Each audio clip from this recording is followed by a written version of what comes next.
Thank you, Madam Speaker, and I do thank my friend, Ranking Member Davis, for yielding this time. And I want to address something that I heard just a few moments ago from my colleague from Wyoming, listing off a number of conservative commentators about how great this bill is, and that's why we should vote on it. Well, see, that's the problem of why we're here right now. None of those conservative commentators are responsible for casting a vote for something that will affect the future of this country.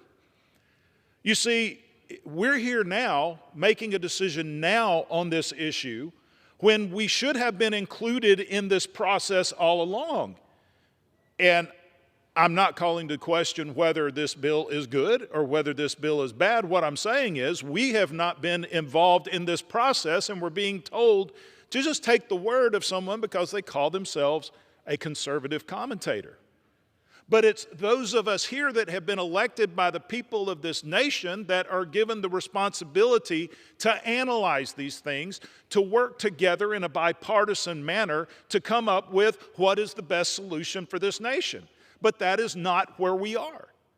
A partisan-run committee is the one who has rushed this bill to the floor, and we're being told that we need to work on it and it's imperative that we pass it now. Now, don't get me wrong. I agree that we ought to take a closer look at the Electoral College Act. I agree that we should clarify some of the mechanisms of the act, and I certainly agree that we should be working to prevent another breach of security of this Capitol as we saw on January 6th.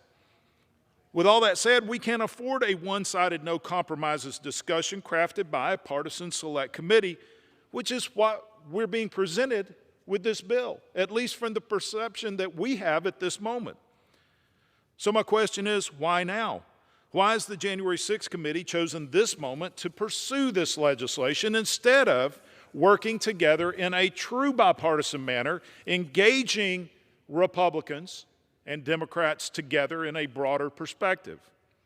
We see the American people are smart enough and they know the answer to this question. The January 6th committee has really wasted more than a year. Instead of looking into how the security of this building was breached, they've been looking for a year for evidence of some vast conspiracy on January 6, 2021, with nothing to show for it.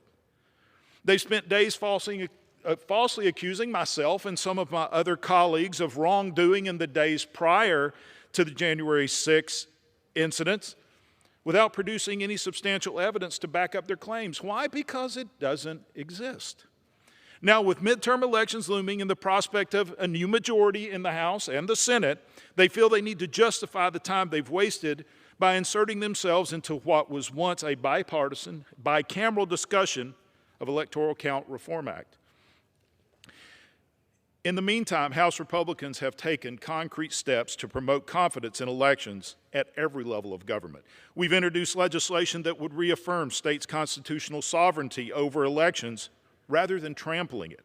We've done this because the American people are tired about hearing about January 6th. American people care about the growing cost of living, the declining economy, and the uncontrolled spending which has caused mass inflation. American people want to be confident that their vote counts in every election, that they can trust the ballot box, and their concerns won't be ignored by lawmakers in Washington. I'll close with this. The American people don't need the January 6th committee to tell them what's broken in this country.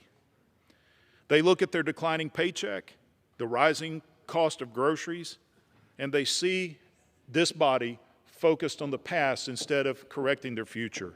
Gentleman's time has expired. 30 seconds.